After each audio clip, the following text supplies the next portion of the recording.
ಯಲ್ಲಾಪುರ ಪಟ್ಟಣದ ವಿವಿಧ ಸಮಸ್ಯೆಗಳನ್ನು ಪರಿಹರಿಸುವಂತೆ ಆಗ್ರಹಿಸಿ ಶುಕ್ರವಾರ ಬಿಜೆಪಿ ಪ್ರಮುಖರು ತಮಟೆ ಬಾರಿಸಿ ಪಟ್ಟಣ ಪಂಚಾಯತ್ ಎದುರು ಸಾಂಕೇತಿಕ ಧರಣಿ ನಡೆಸಿ ಆಕ್ರೋಶವನ್ನು ವ್ಯಕ್ತಪಡಿಸಿದರು. ಪಟ್ಟಣ ಪಂಚಾಯತ್ ಆಡಳಿತದ ವಿರುದ್ಧ ಹಾಗೂ ಶಾಸಕರ ವಿರುದ್ಧ ಘೋಷಣೆಗಳನ್ನು ಕೂಗಿದರು. ಪಕ್ಷದ ರಾಜ್ಯ ವಕ್ತಾರ ಹರಿಪ್ರಕಾಶ್ ಕೋಣೆಮನೆ ಮಾತನಾಡಿ, ಸರ್ಕಾರದ ವಿವಿಧ ಇಲಾಖೆಗಳ ನಡುವೆ ಸಮನ್ವಯವಿಲ್ಲ. ಇದರಿಂದ ಜನಸಾಮಾನ್ಯರ ಕೆಲಸಗಳಾಗದೆ ಸಮಸ್ಯೆ ಹೆಚ್ಚುತ್ತಿದೆ. 6 ವರ್ಷ ಕಳೆದರೂ ನೀರಿನ ಘಟಕ ಬಳಕೆಗೆ ಸಿಕ್ಕಿಲ್ಲ. ಬೀದಿ ನಾಯಿ ಕಚ್ಚಿ ಗಾಯವಾದವರಿಗೆ ನೀಡುವ ಪರಿಹಾರ ನೀಡಿಲ್ಲ. ಮತದಾರರ ಪಟ್ಟಿ ಪರಿಷ್ಕರಣೆ ಸರಿಯಾಗಿ ನಡೆದಿಲ್ಲ. ಜಾತ್ರೆಯೊಳಗೆ ಮಾಡುತ್ತೇವೆ ಎಂದಿದ್ದ G+2 ಮನೆ ಹಂಚಿಕೆಯ ಕಾರ್ಯ ಇನ್ನೂ ಆಗಿಲ್ಲ. ಪಟ್ಟಣದ ಆಡಳಿತ ವ್ಯವಸ್ಥೆ ಸಂಪೂರ್ಣ ಹಳ್ಳ ಹಿಡಿದಿದೆ.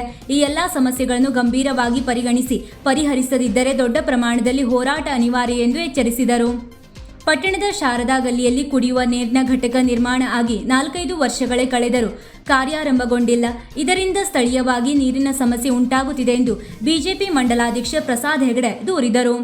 ಸಂಬಂಧಪಟ್ಟ ಅಧಿಕಾರಿಗಳನ್ನು ಕರೆಸಿ ತಕ್ಷಣವೇ ನೀರಿನ ಘಟಕ ಕಾರ್ಯಾರಂಭ ಮಾಡಬೇಕೆಂದು ಪಟ್ಟು ಹಿಡಿದರು. ಸ್ಥಳಕ್ಕೆ ಆಗಮಿಸಿದ ತಹಸೀಲ್ದಾರ್ ಚಂದ್ರಶೇಖರ್ ಹೊಸಮನಿ, ಪಟ್ಟಣ ಪಂಚಾಯತ್ ಮುಖ್ಯಾಧಿಕಾರಿ ಕೇಶವ್ ಚೌಗಲೆ, ಲೋಕೋಪಯೋಗಿ ಇಲಾಖೆಯ ಎಇಇ ಸಂಜಯ್ ಪಾತ್ರೋಟ್ ಅಹವಾಲುಗಳನ್ನು ಆಲಿಸಿ ಶಾರದಾ ಗಲ್ಲಿಯ ನೀರಿನ ಘಟಕವನ್ನು ತಕ್ಷಣ ಆರಂಭಿಸಲು ಕ್ರಮ ಕೈಗೊಂಡರು. ಘನತ್ಯಾಜ್ಯ ವಿಲೇವಾರಿ ಘಟಕ, ಬೀದಿ ನಾಯಿ ಕಚ್ಚಿ ಗಾಯಗೊಂಡವರಿಗೆ ಪರಿಹಾರ, ಅಲಂಕಾರಿಕ ಬೀದಿ ದೀಪ ನಿರ್ವಹಣೆ ಸೇರಿದಂತೆ ವಿವಿಧ ಸಮಸ್ಯೆಗಳ ಪರಿಹಾರಕ್ಕೆ ಸಭೆ ಕರೆದು ಕ್ರಮ ಕೈಗೊಳ್ಳುವ ಭರವಸೆಯನ್ನು ನೀಡಿದರು.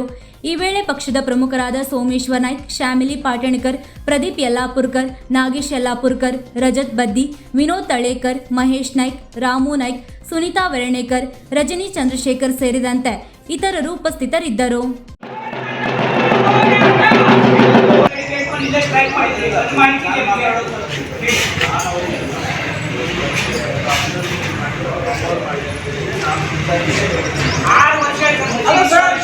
ಅದನ್ನ ಮಾಡಿದ್ದಾರೆ. ಇಂಜಿನಿಯರಿಂಗ್ ಕಲಿಸಿ ಇಲ್ಲಿ ಕಾಂಟ್ರಾಕ್ಟರ್ ಮಾಡಿ ಹಾಕಿರ್ತಾರೆ. ಅದನ್ನ ಯಾಕೆ ಒಬ್ಬನೇ ಮಾಡಿಲ್ಲ? ಎರಡನೇದು, ನಗರದಲ್ಲಿ ಬೇರೆ ಬೇರೆ ಕಡೆ ಬೋರ್ವೆಲ್ಗಳನ್ನ ಕೊಡೋದಿಲ್ಲ, ಅದಕ್ಕೆ ವಿದ್ಯುತ್ ಸಂಪರ್ಕ ಕೊಡೋದಿಲ್ಲ. ನಾನು ನೀರಿನ ಕುಡಿಯುವ ನೀರಿನ ಘಟಕ ಬೇಸಿಗೆ ಇದೆ, ಕುಡಿಯುವ ನೀರಿನ ಸಮಸ್ಯೆ ಇದೆ. 6 ವರ್ಷ ಆದರೂ ತೆರಿಗೆ ಹಣಕ್ಕೆ ಹಾಕಿದ್ರೆ ನಯಾ ದೇಶ ಕಿಮ್ಮತ್ತಿಲ್ವಾ? ಇದನ್ನು ಈ ರೀತಿ ಪೋಲ್ ಮಾಡಬೇಕು ಅನ್ನೋದು ಆ ಕಾರಣಕ್ಕೆ ನಾನು ವಿಶೇಷವಾಗಿ ಇವತ್ತು ಶಾರದಾ ಗಲ್ಲಿಯ ನಾಗರಿಕರು ಬಂದಿದೆ. ಈ ಉದ್ದೇಶ ನಾವು ಸಾಂಕೇತಿಕವಾಗಿ ಆಡಳಿತದ ಗಮನ ಸೆಳೆಯಬೇಕು. ಮತ್ತು ದೊಡ್ಡ ಲಿಸ್ಟೇ ಇದೆ. ಅಲಂಕಾರಿಕ ದೀಪದ ನಿರ್ವಹಣೆ ಇರಬೇಕು, ಟೆಂಡರ್ ಕಲ್ಲಾಗಿದೆ ಘಟಕ ನಿರ್ಮಾಣಕ್ಕೆ, ಆ ಕೆಲಸ ಚಾಲನೆ ಆಗಿಲ್ಲ. ಕುಡಿಯುವ ನೀರಿನ ಘಟಕ ಸ್ಥಾಪನೆ ಆಗಿದೆ, ಕುಡಿಯುವ ನೀರು ಜನರಿಗೆ ಹೇಗೆ ಸಿಗ್ತಾ ಇಲ್ಲ ಆ ವರ್ಷ ಶಾಸಕರಿಗೆ ಅವರೇ ಬಂದು ಉದ್ಘಾಟನೆ ಮಾಡಬೇಕು ಹೇಳುವಂತ ಒಂದು ವೇಳೆ ಅತಿ ಉತ್ಸಾಹ ಒಂದು ತಕ್ಷಣ ಉದ್ಘಾಟನೆ ಮಾಡಿ ಆ ಆರೋಪ ಕಾಯ್ದೆನ ಸಾರ್ವಜನಿಕರಿಗೆ ತಕ್ಷಣ ನೀಡಿ, ಅದನ್ನು ಬಿಟ್ಟು 2019-2020 ಸಾಲಿನಲ್ಲಿ ನಿರ್ಮಾಣ ಆಗಿರ್ತಕ್ಕಂಥ ಆರೋಪ ಕಾಯ್ದೆಗಳನ್ನ 2024 ಇಸ್ವಿಯಾದ್ರೂ ಸಹಿತ ಇವತ್ತೂ ಸಹಿತ ಕಾರ್ಯಾರಂಭ ಆಗ್ತಿದ್ರೆ ಈ ಒಂದು ಆಡಳಿತ ವ್ಯವಸ್ಥೆಗೆ ನಾಚಿಕೆ ಆಗುತ್ತೆ. ಈ ಒಂದು ದೇವಿ ದೇವಸ್ಥಾನ ಮುಂದ್ಗಡೆ ಇರೋ ನೀರಿನ ಘಟಕ ಪಟ್ಟಣ ಪಂಚಾಯತ್ ಹ್ಯಾಂಡ್ ಓವರ್ ಆಗಿದೆ. ಇವತ್ತು ಅದ್ರ ಮೇಲೆ ನಾವು ಆಕ್ಚುಲಿ ಪಕ್ಷದ ಒಂದು ಸ್ವಚ್ಛತಾ ನಾವು ಕೊಟ್ಟಿರೋದು, ಅದು ನೀರಿನ ಘಟಕ ಕೊಟ್ಟಿರೋದು ಯಾವ ಉದ್ದೇಶಕ್ಕೆ?